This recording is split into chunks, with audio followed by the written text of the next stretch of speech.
বর্ষাকাল প্রবেশ করছে। ঝড় বৃষ্টি অনেক আগে থেকেই শুরু হলেও বর্তমানে নিম্নচাপ বিরাজমান।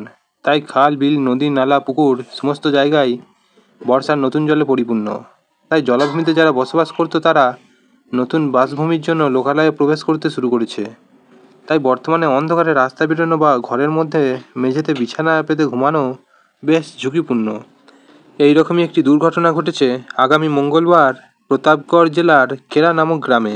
এই ঘটনাটি রাত্রি ৩টের দিকে ঘটে, যখন গ্রাম ছিল একদম অন্ধকারাচ্ছন্ন ও সব মানুষ ছিল গভীর ঘুমে আচ্ছন্ন।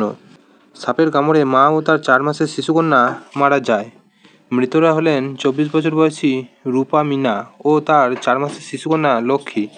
তারা একসাথে ঘরের মেঝেতে ঘুমাচ্ছিলেন।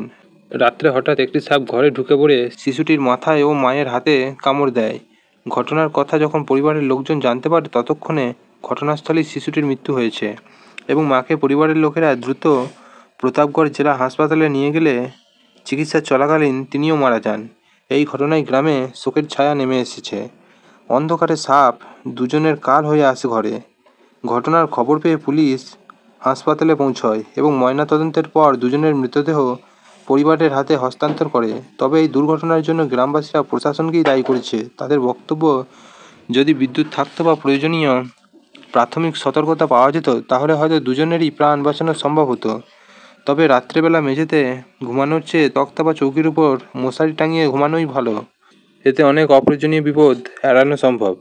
माँ बेटे नीचे सोए हुए थे तो सांप आया और बच्ची को काटा, और बच्ची को काटने से माँ ने हाथ फेंका तो माँ को भी हाथ पर काट गया। माँ को हॉस्पिटल लेके आए और इलाज चला, और बच्ची के ज़्यादा इन्होंने देखा नहीं, बच्ची वहीं रख के आ गए जल्दबाजी में, और बच्ची की भी डेथ हो गई। दोनों को पीएम के लिए यहाँ गए।